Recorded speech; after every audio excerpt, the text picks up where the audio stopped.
Lakwat Sarah lovers, Matt.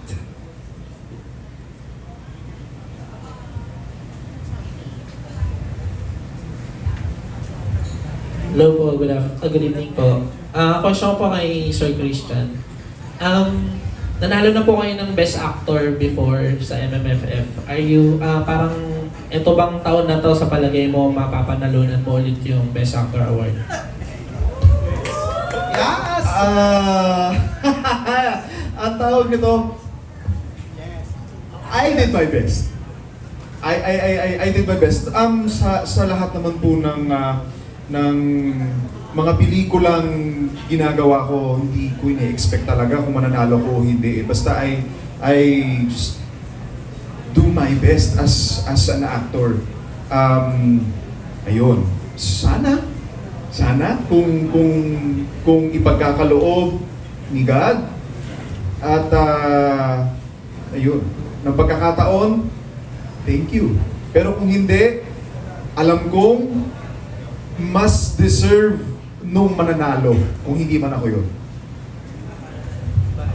To answer the question, yes. Lahat sila, deserve sila 6. I guess you need to see it first before para ano. Pero for me, silang 6, bakit hindi? Sana pagkalooban silang 6, lahat sila. Kung merong some awards for Best Acting Award, they all deserve it. Thank you po. Follow up na lang po, last na lang po kay Sir Christian. Okay po. Mas importante ba sa inyo yung award or yung box office hit ng pelikula? Ha? Award or box office? Oo. Kung pwede both. Kasi tawag nito, yung box office, para po yung sa mga sumugal, nagtiwala doon sa potential ng pelikula. Yung award, recognition yun para doon sa hard work na ginawa nung actors, ng director, ng lahat. So kung pwede both. Ayun. Kung papipiliin mo ko ng isa, wag na lang po. Basta both po. Thank you po. Salamat po. Okay lang po kayo, sir, both. Baka hindi po okay.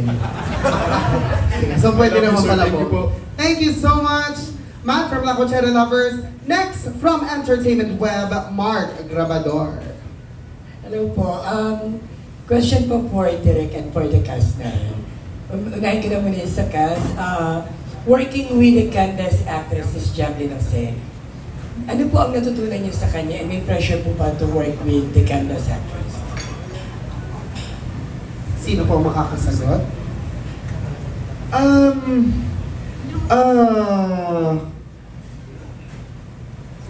Too many to mention, but ang pinaka na-appreciate ko, I guess, kay Miss Jacqueline ay yung work ethics. Grabe. Ang tindi ng work ethics ni Miss Jacqueline. Ano po yung isang question ulit kung may pressure? Wala. And dahil ako po personally naniniwala ako na ang mga mahuhusay na aktor, hindi nila pinaparamdam yung pressure sa co-actor nila.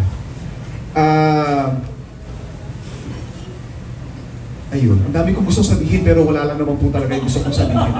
Ayun na po yun, wala. Thank you po. So, walang pressure. Direk, kayo po.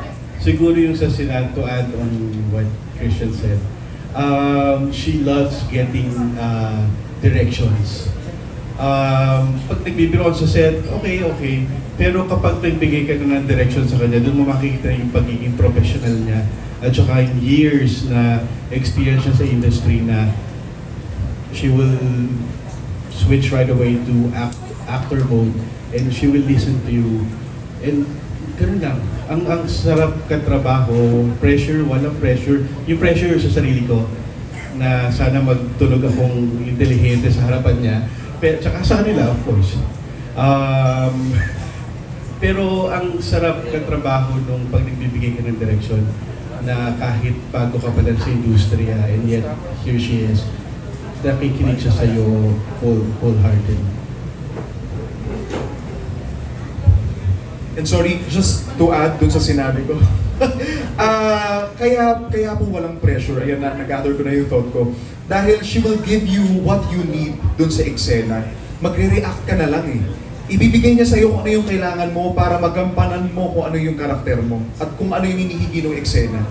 Ganun po siya ka-generous at kagaling.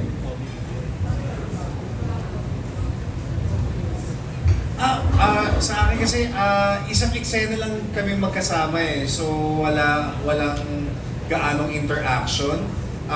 And then when I arrived on the set, parang nag-bihis lang ako, tapos kinuna na ako agad ni Direk nang hindi ko pa siya ka-eksena. Tapos, after that, saka lang yung may eksena with them.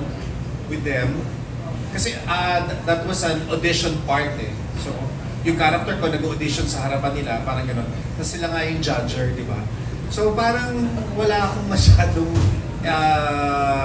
interaction with her kasi mabilisan lang yung scene namin.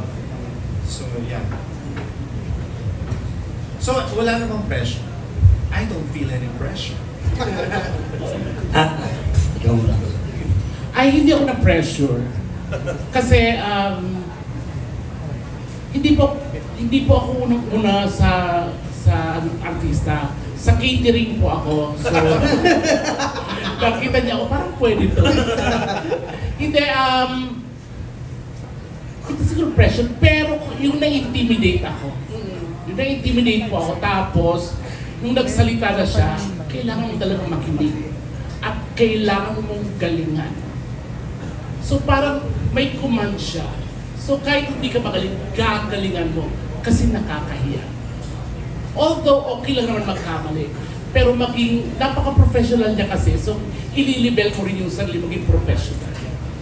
Parang na-inspire ka to do better, no? Yes. To give more. I love it.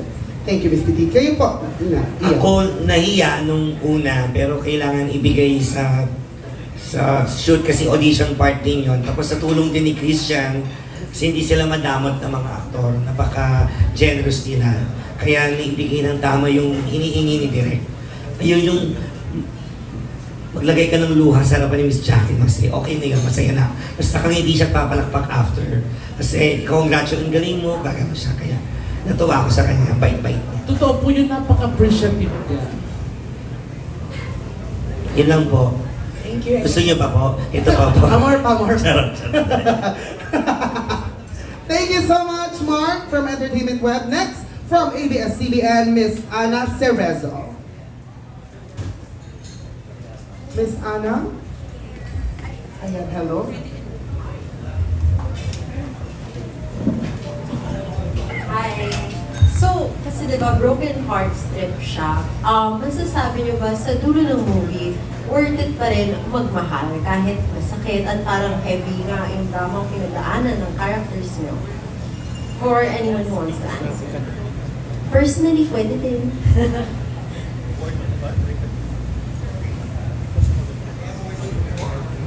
Matapang, nakulang sa... Ayan. Worth it pa rin ba magmahal? Kahit yeah. nasaktan ka. It's always worth it to love and be hurt because that's the only time na makikita mo at makikilala mo yung sarili mo bilang tao at kung ano ka. Ang pagmamahal, kasama na doon ang masasaktan, dapat handa ka.